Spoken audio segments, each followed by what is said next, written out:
jonimdan. Hamma eshityapti. Tush pastga jonim, sog'indim seni. To'xta, ochma. Jonim. Nima qilyapsan ertalabdan endi? Bugun men Sirojsiz go'zal bo'lasiz. Yana boshladik. Sizga qiz bolaga qanaqa mehr ko'rsatish kerakligini o'rgataman. Bo'pti nima? Shu, siz go'zal va Siroj. Mayli, oxirgi marta. Yur aylantirib kelaman. Xatga boramiz.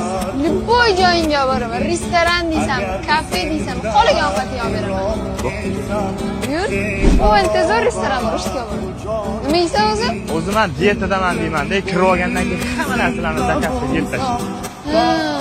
Oxirgi paytlar o'zimni o'zim tanib kemirib ketdim. Ko'p gapirma jonim, senga zo'r sovg'am bor. Sovg'a? Hozir dastlabki keldi, olib kelaman. To'xtab tur, hozir. Tadam! Nima bu? Bunchi erkakdan shampun. Mana. Aha. Bunisi balzam. Bunisi esa maska.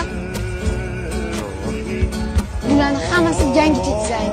Sochlaringiz mayil, yaltirab turadi. Nima qilaman? Sen har doim go'zal bo'lib yurishing kerak. Sochlaring yaltirab turishi kerak. Menga podarka beryapsiz. Bo'ldi, endi o'zimizga qaytamiz. Qaytarib soling. Mana. Rahmat, sovg'a uchun Siroj aka.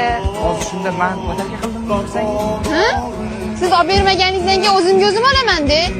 Ancha dastavka turibdi. Pulini to'lab qo'ying. Rahmat. Hozir shunda yeb qo'ydimmi?